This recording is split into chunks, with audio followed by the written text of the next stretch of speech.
I think we really are all asleep. What we're seeing here is a defining moment for the human race. You know, just today I read a report, a little teeny report in the newspaper. It was the most significant piece of information, sober information the human race has ever had. It was this big. And what the report said is that the Arctic is going to have open waters in 20 years in the summer. We need to understand what that means. There's never been open waters there in 3 million years. We are seeing a cataclysmic shift in the climate of this planet in real time right now. And if our scientists are right, we may see within 30, 40 years, maybe a century at the most, the potential demise of our species. We're really asleep all across the world. So I think we're at a pivotal point. We have 3 crises right now that are feeding off each other, and they put us in the middle of a perfect storm. First, the economic meltdown. Second, the energy crisis. Third, the real-time impacts of climate change now in agriculture, our ability to feed ourselves. The economic meltdown, let me say I disagree with some of my colleagues on this. This is not a financial meltdown or simply a bank crisis or a deregulation of the market crisis. That's the result. Unless we understand the crisis, we can't begin to understand the enormity of what we're presented with here. Here's what people have to know. President Obama's bailout program for the United States of America is $2 trillion. The total accumulated household debt in my country today is $15 trillion. We're broke. So the whole base of globalization, American purchasing power saves the world, it raises everyone's boat, it's over. This second industrial revolution is clearly on life supports. The technology is old, the infrastructure is old, the productivity is senescent. So that's crisis number 1. The second crisis that feeds off of that is energy, because the second assumption of globalization, cheap energy. So take your capital to cheap labor markets in Asia and elsewhere, let them produce the food and the manufactured goods and then ship it back, because energy is cheap. The problem is when oil went over $50 a barrel, something interesting happened. Inflation started to rear up from the food prices to petrol. When oil hit $147 a barrel in July of 2008, that's when the crisis hit. You'll recall the entire economic engine of globalization collapsed in July at $147 a barrel because the inflation was so high and all the prices, people stopped purchasing. Then the crisis hit 60 days later because you couldn't maintain that delusionary credit-based debt culture when the engine stops. Then the financial markets collapse 60 days later. They're connected. They're connected. And of course, what I think people need to realize is everything is based on fossil fuels. Our petrochemical fertilizers and pesticides for agriculture, almost all of our pharmaceutical products are fossil fuel based. Virtually all of our clothes, our power, transport, heat and light, all of our construction materials. The entire civilization was built off the carbon composites of the Jurassic Age. And now that price for oil is going up. Gas shadows oil, coal shadows gas, uranium all shadow each other. So when we hit $147 a barrel last year, the inflation was in all the prices across the supply chain. The engine turned off, energy prices went down because no one was using it. This is what I call peak globalization. We now know the outer limits of globalization based on these conventional energies. The energies are clearly sunsetting. I don't think anyone listening to me now believes that coal, oil, gas, and uranium are sunrise energies. They're sunsetting. The whole infrastructure built from them is on life support. And now the energy, when it hits 147 a barrel, that's the outer wall of globalization. It'll continue to collapse every time we get the price up that high. Crisis 3 is the real-time impacts of climate change. We're paying the entropy bill, not a metaphor. That spent CO2 is entropy, and the methane, and the nitrous oxide. It is much worse than the public is being told. Much worse. But what I've realized in the last 30 years is we all got it wrong. We continue to underestimate the speed of climate change because we continued in our hubris not to understand the subtle feedback loops that trigger the next stage. It's moving so much faster than we thought. For example, when you look at the 4th UN climate change report in 2007, 2,500 scientists, 125 countries, it's light years different in its projections than the 3rd report in 2001. Because in 2001, we thought the glaciers were going to melt on our great mountain ranges maybe in the 22nd century. The fourth report in 2007 says they're melting in real time across every mountain range. And in the next 30, 40, 50 years, we'll lose over 60% of the glaciers. This is not about skiing. 1 out of every 6 human beings relies on those glaciers for their water, irrigation, sanitation. How do we repopulate a sixth of the world's population in 40 years? The third report in 2001, you'll recall, said, look to the Gulf of Mexico, we'll see more intense hurricane activity from the heating up of the waters in the planet by the 22nd century. The fourth report, Katrina, Rita, Gustav, and Ike, we are in real-time climate change. We've doubled the intensity of hurricanes, category 3s, 4s, and 5s. And actually, it's not academic. If you live on the Gulf Coast, from Florida to Texas, during hurricane season, every home has the weather dial, TV dial on. Is another hurricane coming? Is this it?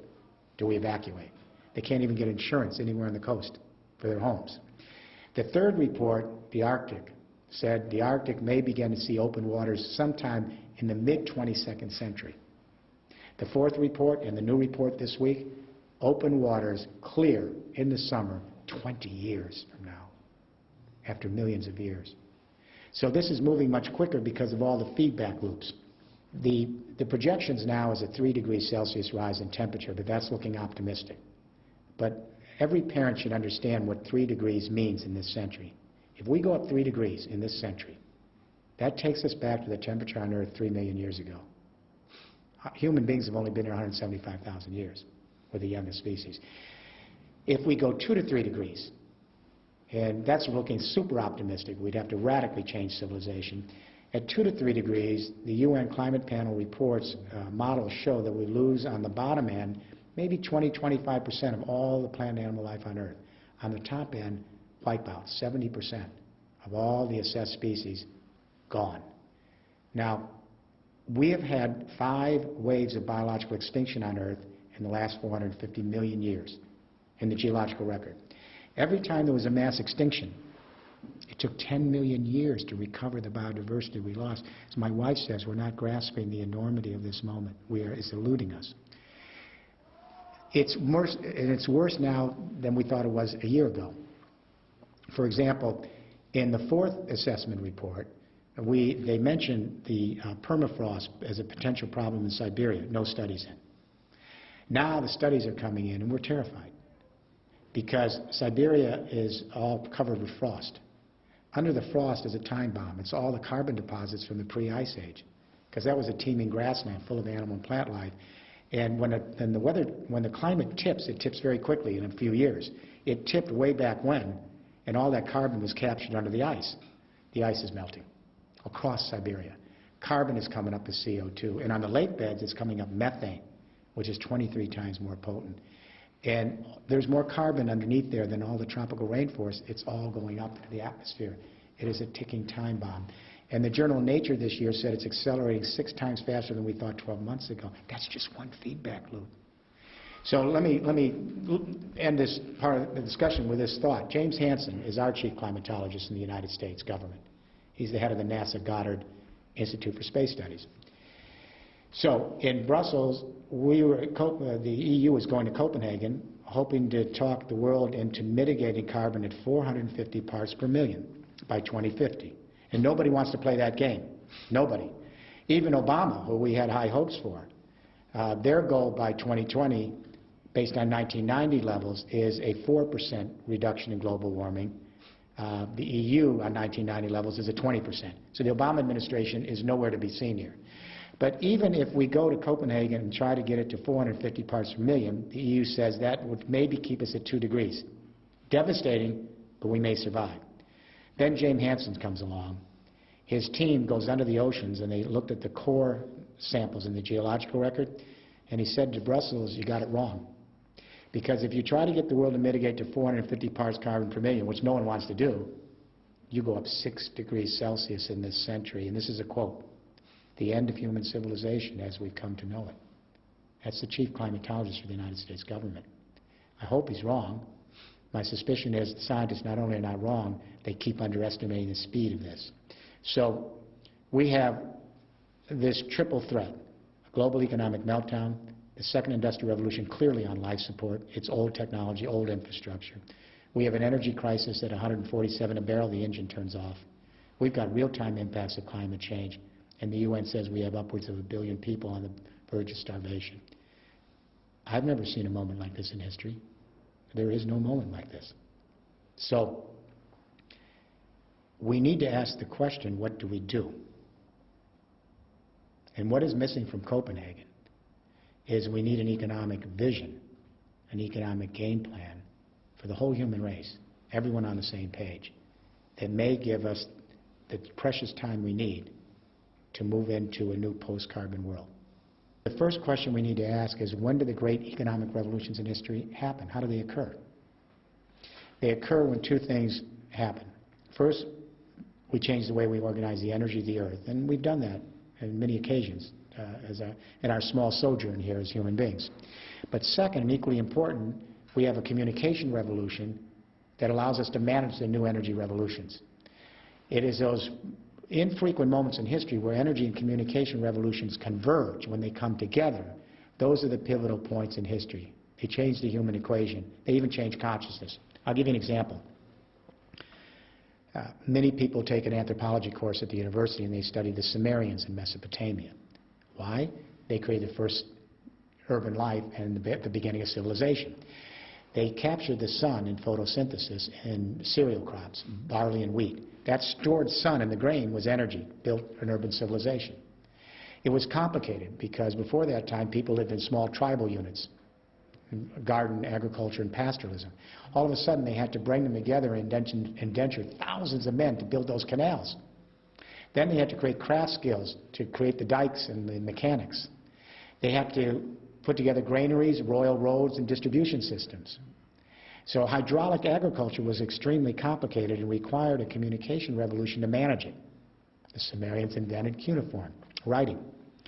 Everywhere you see these great hydraulic agricultural civilizations in the Middle East, the Indus Valley in India, the Yangtze in China, Mexico, it's fascinating. Independently, humans created some form of writing to manage hydraulic agriculture.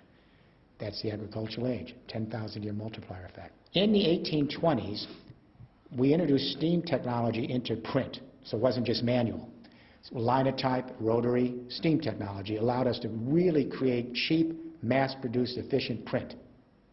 Then in America and Europe, between 1830 and 1880, around that same time, we introduced public schools, mass literacy, and we prepared a communication revolution and a workforce that was literate that could then manage coal, steam, and rail and the complexities of the first industrial revolution. We could not have organized it in oral culture and with codex. It's obvious, but no one actually stopped to think about it. We had another convergence of communication and energy in the early 20th century. First generation electricity, telegraph was transitional between the first and second industrial revolution, the telephone. And then as marketing tools, cinema and radio, and later TV. This communication electricity revolution converged with oil, the internal combustion engine, and suburban rollout to give us a second industrial revolution. Those energies are in sunset now, coal, oil, gas, and uranium for that revolution. And the technologies and infrastructure of that second industrial revolution is old, senescent, and on life support. It collapsed last summer. We are, however, on the cusp of now of a third industrial revolution. It could get us through the door, maybe, I don't know, to address the enormity of climate change. I don't know if we'll get there in time. We had a very powerful communication revolution in the last 15 years. The personal computer and the internet. Satellite, wireless, and Wi-Fi connectivity. What is so interesting about this second generation communication revolution is it's quite different than the first. When I grew up on the first, centralized communications, top down. The second revolution is what we call distributed, and this is the key word. If people hear nothing else about what I'm saying, distributed, distributed, distributed. Now, 2 billion young people can send their own video, audio, and text to each other at the speed of light, open source, peer-to-peer. It's completely distributed. Think file sharing, YouTube, Wikipedia. Revolution. It's a revolution, the blogosphere. This ICT revolution, communication information revolution, is just now, in the last year, beginning to converge with a new energy regime, distributed energy. When distributed communication converges and begins to manage distributed energy, we have a powerful third industrial revolution that could jumpstart the global economy, take us to post-carbon era, create a sustainable quality of life if we get there in time. All right? So what are distributed energies? We have to distinguish them from elite energies, which I grew up on. Elite energies are coal, oil, gas, and uranium because they're not found in the backyard. They're only found in certain places in the world. So right away they require huge military investments to secure them because everyone wants them, huge geopolitical investments to manage them, everyone wants them, and massive capital to organize them. Coal, oil, gas, and uranium are the most centralized elite energies for a complex civilization ever created. They're on life support. What are distributed energies? After this interview, go outside in your home and you'll have all the energy you need in the backyard. The sun shines all over the world every day. The wind blows across the planet every day. We have a hot earth underneath us. It's the core of the earth is red hot for geothermal heat everywhere. We have garbage that can be recycled energy. We have rural agricultural and forestry waste into energy. Wherever you have your water, you can have hydroelectricity. The ocean tides are coming in every day, energy. So we have what we call distributed energies, renewables. They're found in every square inch of the water and land mass of this planet. So we have to think distributed. And the way to do that is pillar 2. And that is everyone listening to this should imagine that their building they're in right now becomes a power plant. I'm talking about every home, office, factory, technology park, every single building in this world in 30 years is converted to a partial power plant so that you can put a solar roof and suck the sun's energy into your house, into electricity. You can have vertical wind coming up the wall of your building, put it into electricity. The heat under the ground with a heat pump, geothermal, turn it into electricity. The small water supplies near you, turn it into electricity with hydro. The rural agricultural waste, turn it into electricity and your house collects it. If your home or your building, your office is on the coast, ocean tides.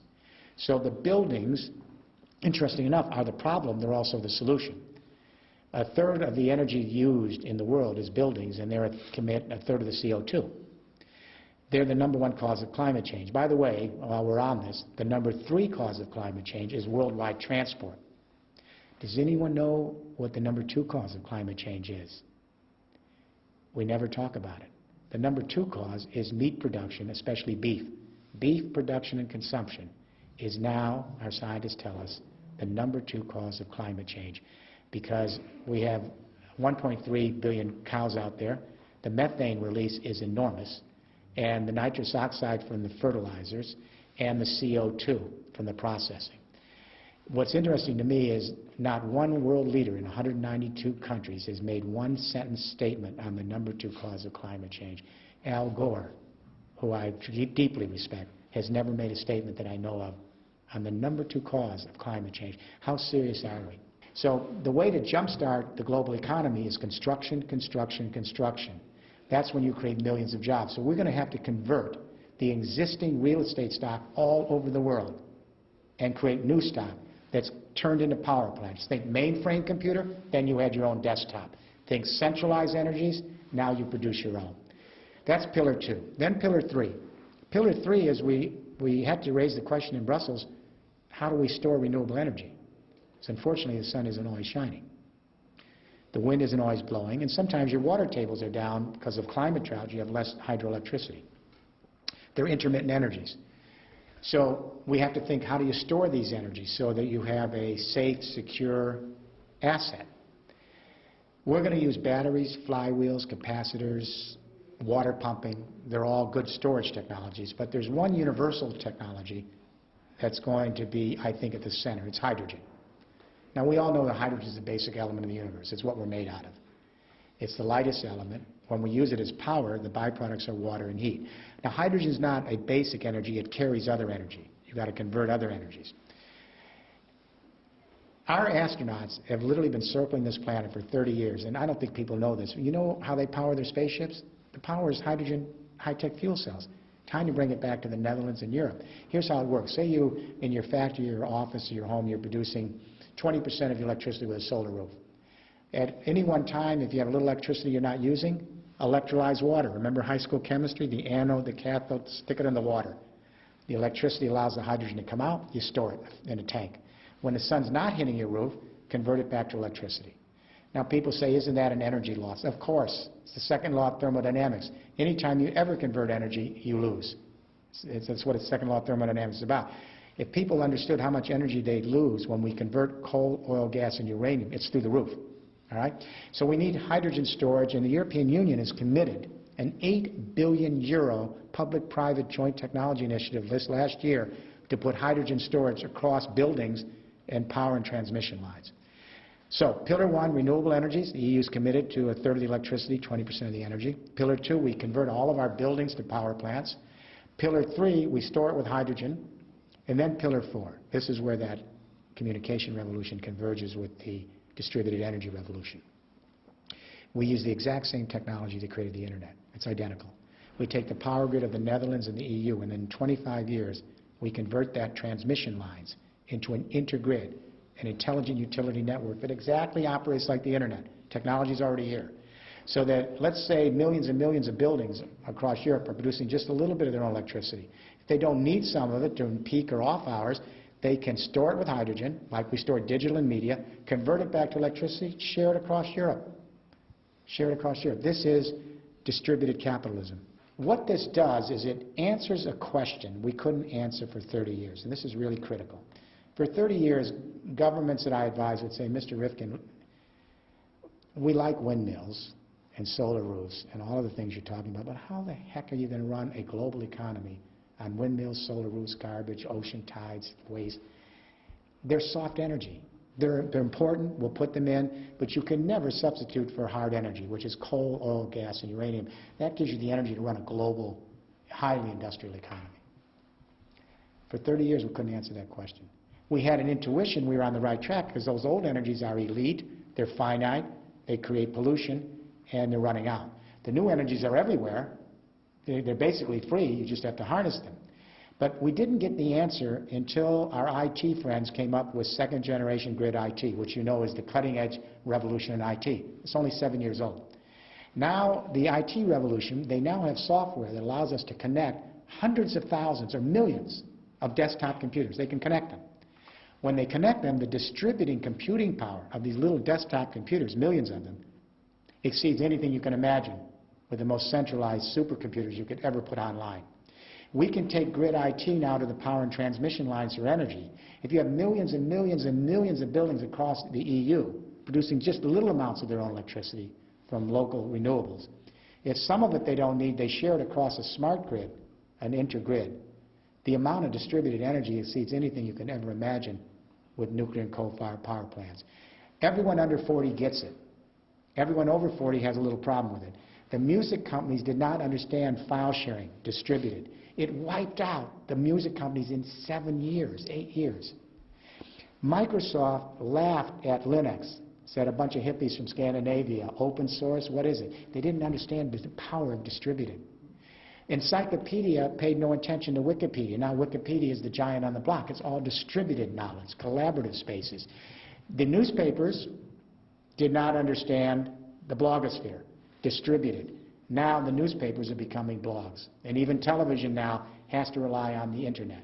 So what I'm saying is that powerful revolution now is about to go to the next stage, which is to connect with distributed energy, so we have power to the people. In other words, you don't have to rely on far-off geopolitical powers. You can leap ahead and create your own energy locally, put your microgrids together, and leapfrog into this. This way we can create some form of sustainable justice, because the injustice here is that the real beneficiaries of the first and second industrial revolution were the northern industrial countries. The first victims of climate change, because of the nature of the planet, is south of the equator. So everyone's going to Copenhagen saying, what about the developing countries? Well, you have to have an economic game plan that works, that creates new opportunity, and is practical and can be put in place. So what we need to do is we need to begin to move from geopolitics, that's Copenhagen, to biosphere politics after Copenhagen. Geopolitics is everyone's coming to Copenhagen and fighting each other, competing in that old idea that human nature is self-interest, it's me against you, it's win-lose. Geopolitics, post-Westphalia, it's going to fail. Because the reality is we're in one biosphere. We're all interdependent and connected. We all depend on each other for our survival. It is all serves like one big organism, the biosphere. That's not just a metaphor. We have to move from geopolitics to biosphere politics. We have to think as a human species. We have to think as Homo sapiens. We have to create global consciousness if we're going to move this third industrial revolution and create a new civilization, an empathic civilization. It can be done. The Netherlands has an enormous opportunity here, an enormous opportunity, because the Netherlands is going to be the first victim of climate change in Europe, for sure. But secondly, the Netherlands has always been a country that understands how to balance the market and social model, and the dream is quality of life. That's the Netherlands. The Netherlands has always been more advanced than other countries on more tolerance, more openness, more inclusivity, because it began as a great sea power and trading power, so it's much more cosmopolitan. So it has the mental ingredients, it has the challenge of climate change, and it's been fairly far advanced on renewable energies and the new technologies. What I would like to do, I'd love to sit down with the Prime Minister and his cabinet. I advise many heads of state in Europe, Zapatero in Spain, Chancellor Merkel in Germany. I'd love to sit down with him and our global companies and our Dutch companies and say, how do we create at the Netherlands level and the federal level the kinds of codes, regulations, and standards that would get rid of all the red tape and let this thing move? Then how do we create the financial incentives at the federal level that would allow the regions and metropolitans to move on this third industrial revolution? And the question I would ask the government is, where do you want the Netherlands to be in 20 years? In the sunset energies and industries of a second industrial revolution that's on life support, or in the sunrise energies and industries of a third industrial revolution that gives us a sustainable future? The federal government can clear the way on codes, regulations, and standards, provide incentives, provide direction. The regions can then create their own master plans to lay down these 4 pillars, as we're beginning to do in other regions. Together they create a cooperative partnership, and I think the Netherlands could be a major, major player in advancing the third industrial revolution across the EU and for many reasons across the world. I hope it happens.